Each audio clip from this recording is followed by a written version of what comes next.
ॐ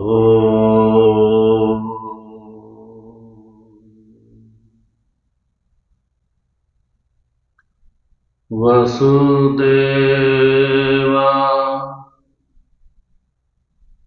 सुतं देवं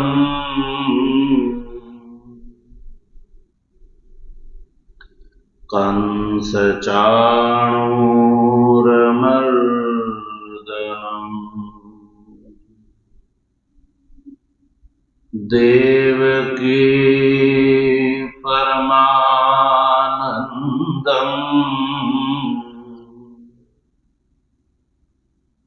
कृष्णं वन्दे जगद्गुरु। मूकं करोति वाचालं पंगुं लंघयते यत्कृपातमहं वन्दे परमानन्दमाधवम्।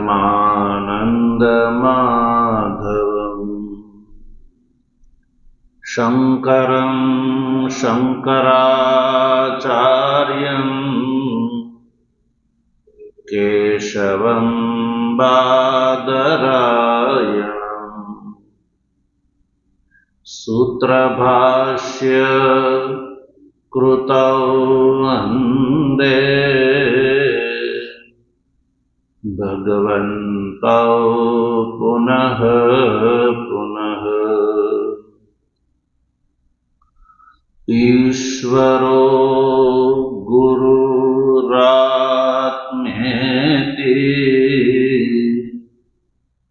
मूर्तिभेद विभागिने व्योमवद् व्याप्तदेहाय दक्षिणामूर्तये नमः। ॐ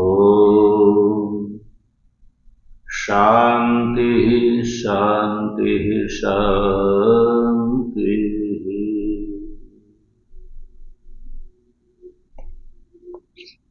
तत्व जिज्ञासु सज्जनों,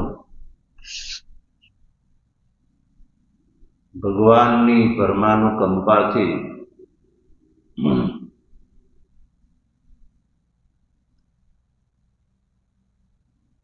श्रीमद् भगवद गीता भाष्य ना उपोद्घात ना विचार क्रम में सर्वप्रथम भगवान भाष्यकार द्वारा कृत जे मंगलाचरण छे एनो विचार करी रह्या छीए।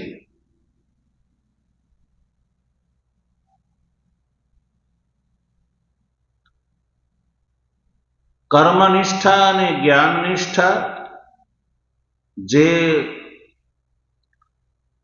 उपाय अने उपेय भूत छे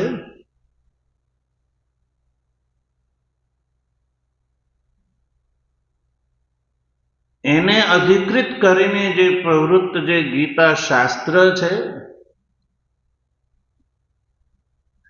एનું व्याख्यान करवानी इच्छा वाला भगवान भाष्यकार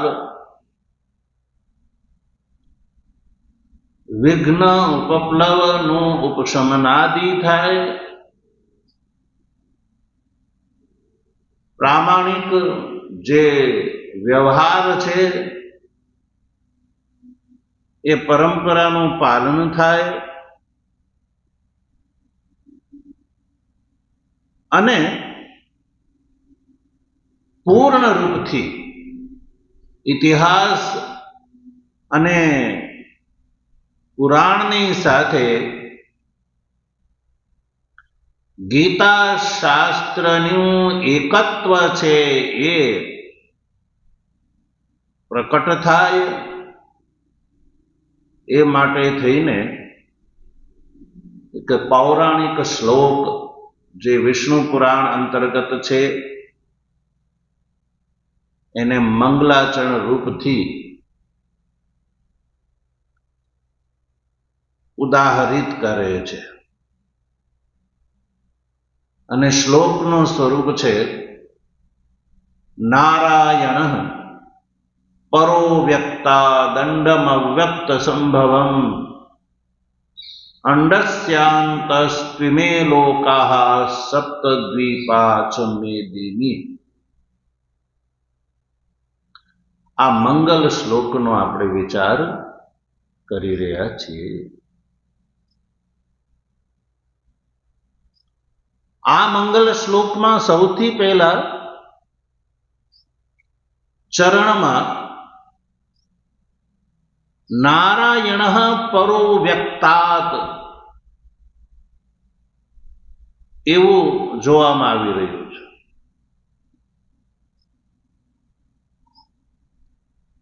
એટલે સૌથી પહેલો આ શ્લોકની અંદર નારાયણ શબ્દનો પ્રયોગ છે.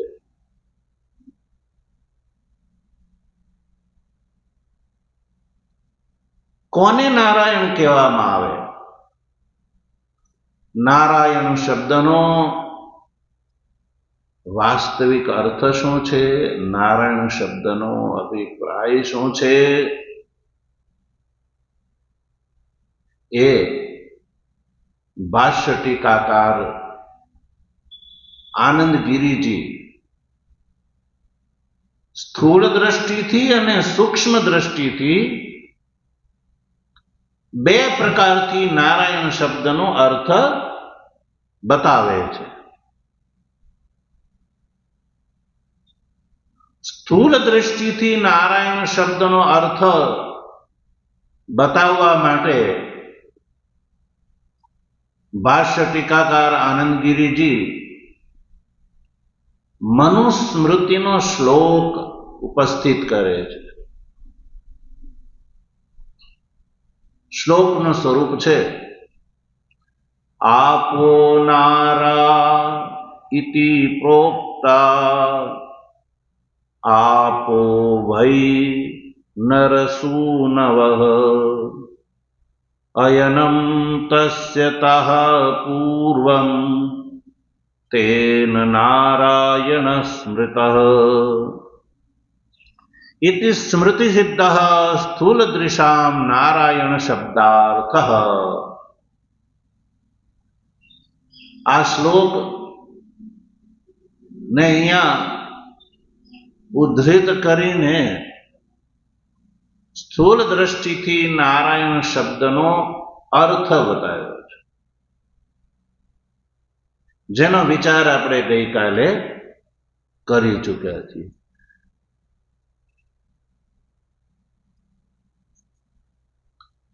આપહ એટલે કે જળ. યા જળથી જળ રાશિ સમુદ્ર એને નારા કહેવામાં આવે છે. નારા બહુવચનમાં નારા અને એક વચનમાં નારહ. કેમ? એટલા માટે કે આપહ નરસૂનવઃ. આ જે આપ છે, જળ રાશિ જળ છે, એ નરસૂનવઃ. નરહ એટલે કે પરમાત્મા અને એનાથી ઉત્પન્ન થાય છે, એટલે નરસૂનુ એટલે પરમાત્માનો પુત્ર છે. જળ છે, સમુદ્ર છે, એ શું છે? પરમાત્માથી ઉત્પન્ન થાય છે. પરમાત્માને નર કહેવામાં આવે છે અને નરથી ઉત્પન્ન થાય છે એટલે નરનો અપત્ય એને નાર કહેવામાં આવે છે. બહુવચનમાં નારા થાય છે. અને આવું જે આ નારા એટલે કે જે જળ છે, જે સમુદ્ર છે, તાહા તસ્ય અયનમ. તાહા એટલે કે નારા. તાહા એટલે નારા, આ જળ.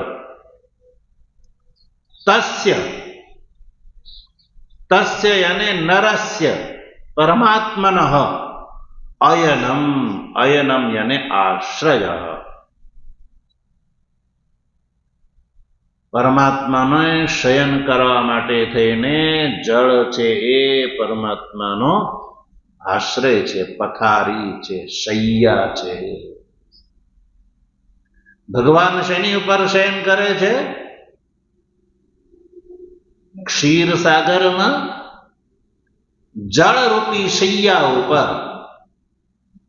એટલે જળ એ શું થયું? નરનું શું થયું બોલો? અયન થયું, એટલે આશ્રય. આશ્રય પણ ક્યારે? તો એક વાત આપણે ગઈકાલે બતાવવાની બાકી રહી હતી, જે પૂર્વમ શબ્દ છે શ્લોકમાં. પૂર્વમ એટલે જ્યારે સૃષ્ટિની પહેલા. પૂર્વમ એટલે સૃષ્ટિની ઉત્પત્તિની પહેલા. તેન એટલા માટે, તેન એટલે એટલા માટે ભગવાનને નારાયણ સ્મૃત, નારાયણ કહેવામાં આવે છે. નાર એટલે જળ, એ જ જેનું આશ્રય છે, અયન છે. નાર એટલે જળ. નરસ્ય અપત્યમ નાર, નાર જે જળ છે એ જેનું આશ્રય છે, એટલે પરમાત્માને નારાયણ કહેવામાં આવે છે. આ જે નારાયણ શબ્દનો સ્થૂળ દ્રષ્ટિથી અર્થ આનંદગીરીજી એ કર્યો છે. હવે આ જે ભાષ્યકૃત આ જે મંગલાચરણમાં જે નારાયણ શબ્દનો પ્રયોગ છે, પ્રથમ એનો સૂક્ષ્મ અર્થ શું છે એ બતાવે છે. સૂક્ષ્મદર્શિન પુનરાચક્ષતે. ભાષ્ય ટીકાકાર લખે છે, સૂક્ષ્મદર્શી જે છે શું કે છે? એની દ્રષ્ટિથી નરઃ શબ્દેન ચરાચરાત્મકમ શરીર જાતમ ઉચ્યતે. તત્ર નિત્ય સન્નિહિતાઃ ચિદાભાસા જીવાઃ નારાઃ ઇતિ નિરુચ્યન્તે.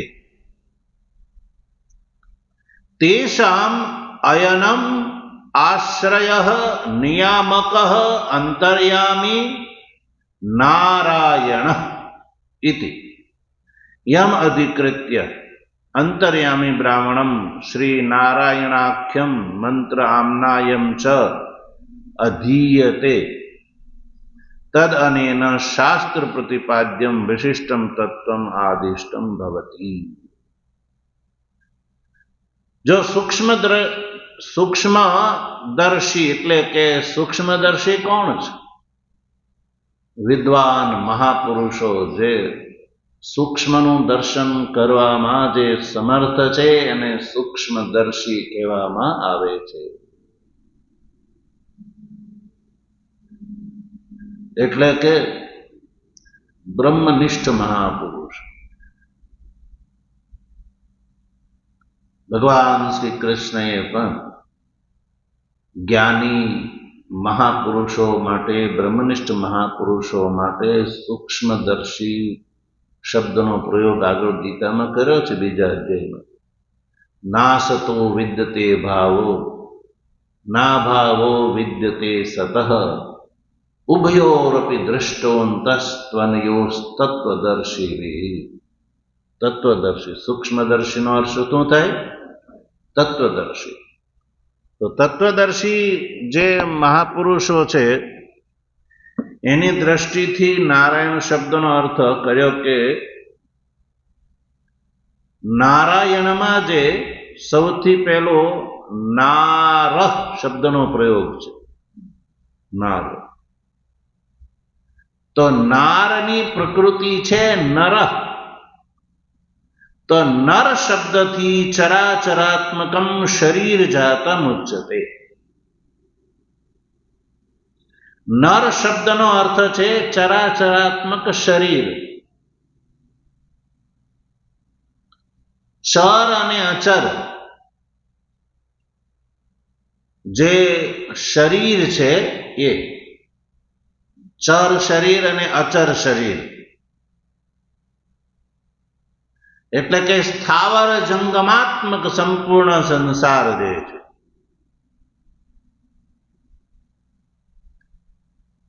એ લઈ લો. યા એમ લઈ લો કે ચર અને અચર આ બે પ્રકારના શરીર, ચર શરીર એટલે જે ગતિ કરી શકે છે એ ચર શરીર, અને વૃક્ષ વગેરે અચર શરીર. કારણ કે વૃક્ષ જે છે એ પણ એક અવતાર છે, એની અંદર પણ જીવ વિદ્યમાન છે, એટલે અચરથી અભિપ્રાય છે વૃક્ષ વગેરે. તો ચર અને અચર આ બે પ્રકારના જે શરીર છે એ અહીંયા નર શબ્દથી ગ્રાહ્ય છે. તત્ર નિત્ય સન્નિહિતા ચિદાભાસા જીવાહ, અને આ શરીરની અંદર જે નિત્ય સન્નિહિત ચિદાભાસા રૂપ જે જીવ છે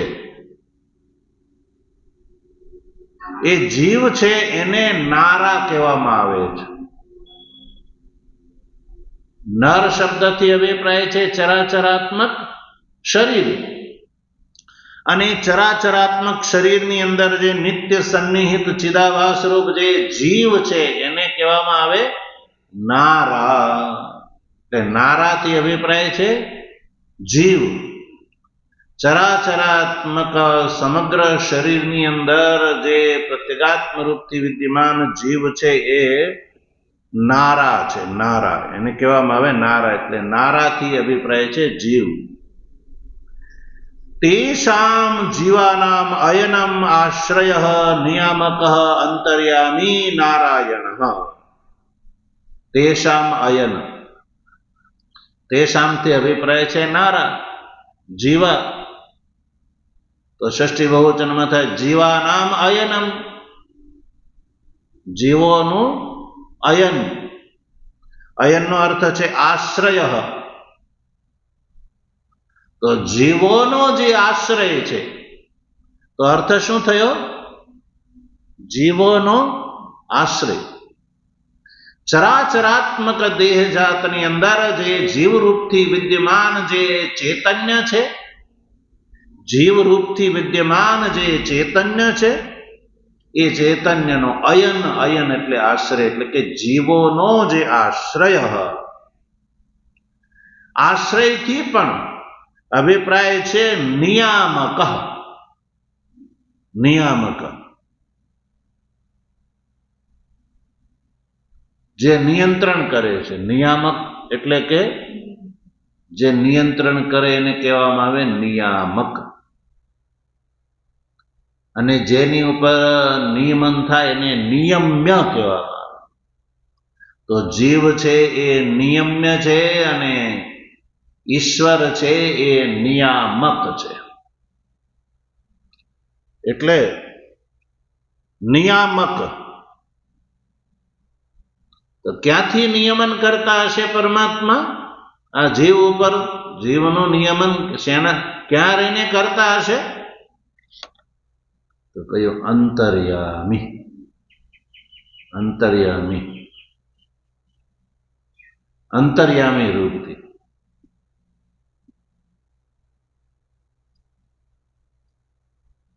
જીવ અને ઈશ્વર એ બેઉ આ હૃદય રૂપી ગુહાની અંદર વિદ્યમાન છે. સમાને વૃક્ષે પુરુષો નિમગ્ન અનિશયા મુહ્યતી. ઉપનિષદોની અંદર કહ્યું ऋतं पिबन्तौ सुकृतस्य लोके छाया प्रविष्टौ परमे परार्धे इत्यादि श्रुति वाक्यની અંદર કહ્યું કે જીવ અને ઈશ્વર આ બેવ જે પક્ષી આ શરીર રૂપી વૃક્ષ ઉપર વિદ્યમાન છે. છાયા તપૌ ઇત્યાદિ એ શ્રુતિ પણ કહે છે. અને તયોઃ અન્યમ પીપલમ સ્વાદુ અત્તિ અનશ્નન અન્યો અભિજાકશીતિ. જીવ છે એ આ સંસાર રૂપી વૃક્ષ ઉપર લાગેલા ફળ જે ખાય છે, અને ઈશ્વર છે એ કેવલ અભિજાકશીતિ એ જોવે છે, અર્થાત જીવ છે એને ફળનો ભાગીદાર બનાવે છે. તો જીવનો જીવભાવ છૂટી જાય એટલે કે આત્મભાવને પ્રાપ્ત થઈ જાય તો જીવના દુઃખો દૂર થઈ જાય છે. એટલે ઈશ્વર છે એ નિયામક છે, જીવ છે એ નિયમ્ય છે. એટલે તમે જો સંસારમાં જીવનું ચાલે છે, જીવ ચાહે એ કરી શકે છે નહીં. તો જીવની ઉપર કોઈ નિયામક છે જેને ઈશ્વર કહેવામાં આવે છે. એટલે આ અર્થ ને ધ્યાનમાં રાખીને ભગવાનના માટે નારાયણ શબ્દનો પ્રયોગ થાય છે. નારા એટલે જીવો, અયનમ એટલે આશ્રય. જીવોનો જે આશ્રય અર્થાત જીવોનો જે નિયામક અંતર્યામી રૂપથી જે જીવોનું નિયમન કરે છે એટલે પરમાત્માને નારાયણ કહેવામાં આવે છે. એટલે અહીંયા નારાયણ શબ્દનો અર્થ થયો નિર્વિશેષ આત્મા. શું થયો? નિર્વિશેષ આત્મા. નિત્ય શુદ્ધ બુદ્ધ મુક્ત સ્વભાવ આત્મા જે છે એ નારાયણ છે. આવો અર્થ ભાષ્ય ટીકાકાર આનંદગીરીજી નારાયણ શબ્દનો અર્થ કરે છે.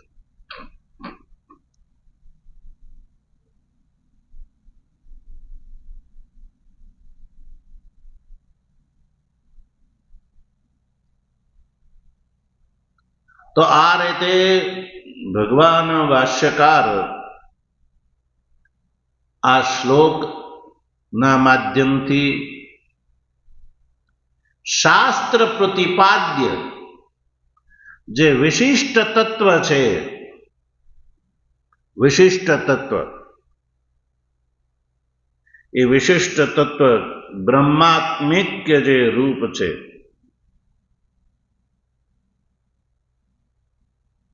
એ આ દ્વારા ભગવાન ભાષ્યકાર પ્રગટ કરે છે. જીવ બ્રહ્માત્મિક્ય, જીવ બ્રહ્માત્મિક્ય જે વિશિષ્ટ જે છે વેદાંતનો અર્થ છે એનો અહીંયા નારાયણ શબ્દથી સંકેત કરે છે.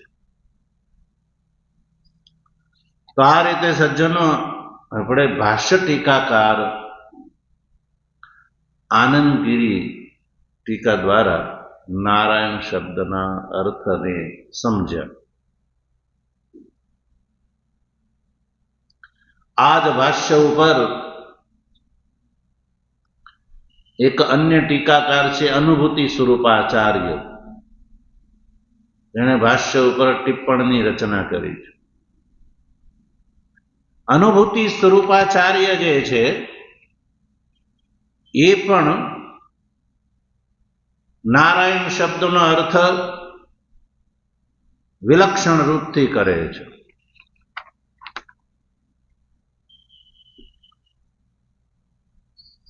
જો એ શું કહે છે? નરાણામ પ્રતિબિંબ કલ્પાનામ જીવાનામ અયનમ અધિષ્ઠાનમ બિંબકલ્પમ બ્રહ્મ નારાયણ. નારાયણ એવ નારાયણ તદ્દિતો અનન્યાર્થ રાક્ષસ વાયસાદિવત.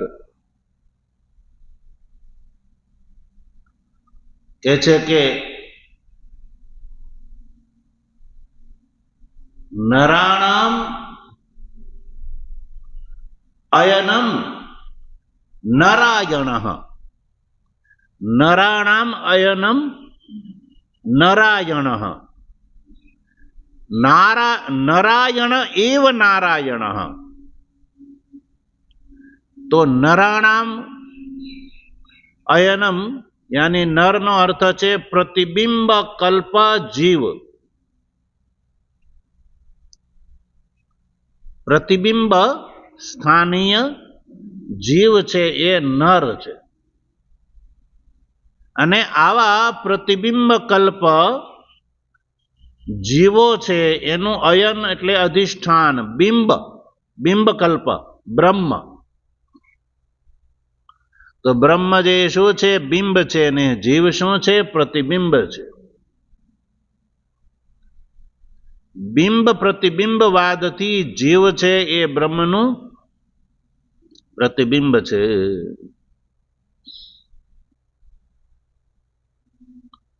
આપણે ત્યાં જીવ અને ઈશ્વરની વચ્ચેનો જે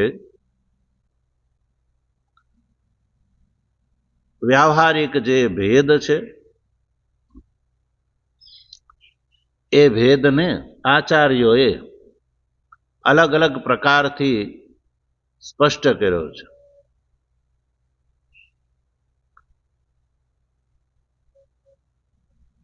वेदांत शास्त्र ना अनुयायी एवा आचार्यो जे बिंब प्रतिबिंबवादी जे छे प्रतिबिंबवादी छे ए जीवने ब्रह्मनु प्रतिबिंब माने।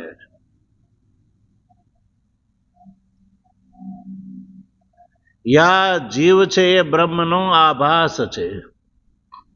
आ जीव छे ए उपाधि छे। भिन्न भिन्न अर्थों थी जीव અને ઈશ્વરનો व्यावहारिक भेद છે એ સ્પષ્ટ કરે છે। અનુભૂતિ સ્વરૂપાચાર્ય કહે છે નર શબ્દથી અભિપ્રાય છે પ્રતિબિંબ કલ્પ જીવ અને અયન શબ્દથી અભિપ્રાય છે અધિષ્ઠાન બિંબ કલ્પ બ્રહ્મ। તો નર પ્રતિબિંબનો અયન बिंब ब्रह्म थयो तो अर्थ थयो नरायण। नर थी अभिप्राय छे प्रतिबिंब अने अयन थी अभिप्राय छे बिंब ब्रह्म बिंब। तो शब्द थई गयो नरायण। नरस्य अयनम नरायण। हवे स्वार्थ में तद्धित प्रत्यय करवामां आवे अनन्य अर्थ में तद्धित प्रत्यय करवामां आवे तो नारायण एव नारायण। अर्थ बदल्या वगर तद्धित में आदि अचनी वृद्धि थई जता नकारोत्तरवर्ती अकार छे एनी वृद्धि थता अकारनी वृद्धि थई आकार એટલે નારાયણની જગ્યાએ નારાયણ શબ્દ બની ગયો।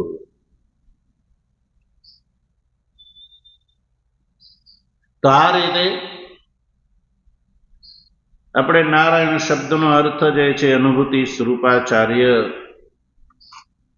ના મતે સમજ્યા। હવે એક ભાષ્ય ઉપર એક ટીકા છે भाष्यार्क प्रकाश एक टीका है जे टीकाना करता है रामराय कवि। ए रामराय कवि नारायण शब्द नो अर्थ कहे छे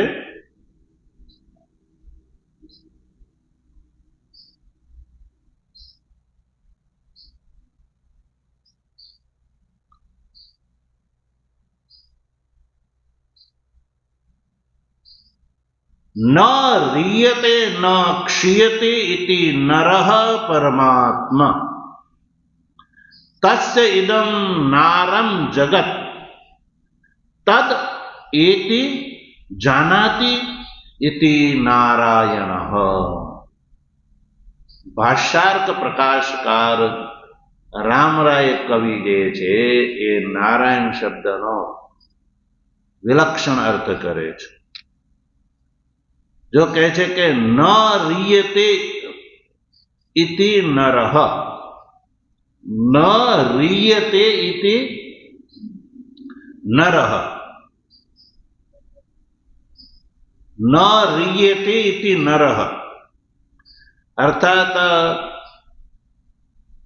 ન રીયતે, અર્થાત કે જેનો ક્ષય નથી થતો. ન રીયતે ક્ષીયતે.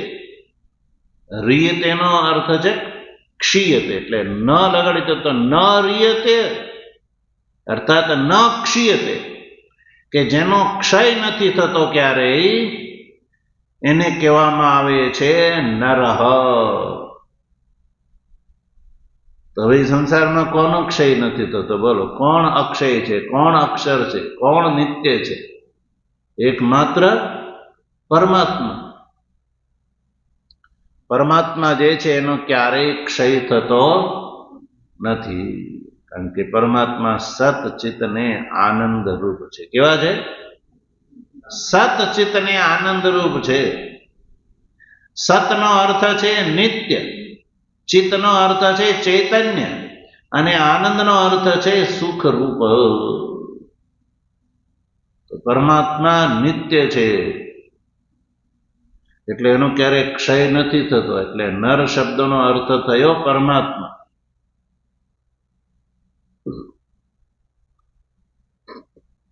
અને તસ્ય ઇદમ નારમ જગત, આ જે જગત છે, જે જેનું છે, પરમાત્માથી ઉત્પન્ન થતું આ જગત છે, એટલે નરથી ઉત્પદ્યમાન આ જગતને નાર કહેવામાં આવે છે. શું કહેવાય? નાર. જગત છે એ શું છે? નારમ. તો નાર શબ્દનો અર્થ થયો જગત, અને નર શબ્દનો અર્થ થયો પરમાત્મા. અને પરમાત્માથી માયા દ્વારા ઉત્પદ્યમાન આ જગત જે છે એના માટે એને કહેવામાં આવે નાર. અને તદ એતિ, એટલે કે આ જે જગતને એતિ એટલે જાનાતી, જે જગતને જાણે છે એને કહેવામાં આવે નારાયણ. તદ એતિ જાનાતિ ઇતિ નારાયણ. એતિ ઇતિ અયનમ, એતિ ઇતિ અયનમ, એતિ ઇતિ જાનાતિ ઇતિ નારાયણ. નાર અર્થાત જગત, જગતને જે જાણે છે, એટલે જાણવા વાળો હોય એ જગતથી જુદો છે. જાણવા વાળો હોય ને એ જાણવામાં આવવા વાળી વસ્તુથી શું હોય છે? જુદો હોય છે. તો જગતની રચના કરીને જગતને જાણવા વાળા પરમાત્મા જગતથી જુદો છે. એમ આ આત્મા છે એ પણ આ શરીરને જાણે છે, જોવે છે, માણે છે. તો આત્મા પણ શરીરથી શું છે? જુદો છે.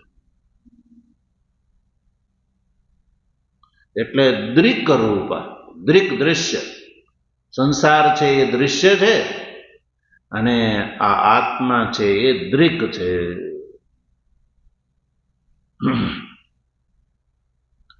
તો નારાયણ શબ્દનો અર્થ થયો પ્રત્યેક અભિન્ન પરમાત્મા. પ્રત્યેક અભિન્ન પરમાત્મા પ્રત્યેક દેહધારી જીવોની અંદર જે સતચિત આનંદ રૂપથી વિદ્યમાન જે પ્રત્યેક અભિન્ન જે પરમાત્મા છે એ નારાયણ શબ્દનો અર્થ થયો.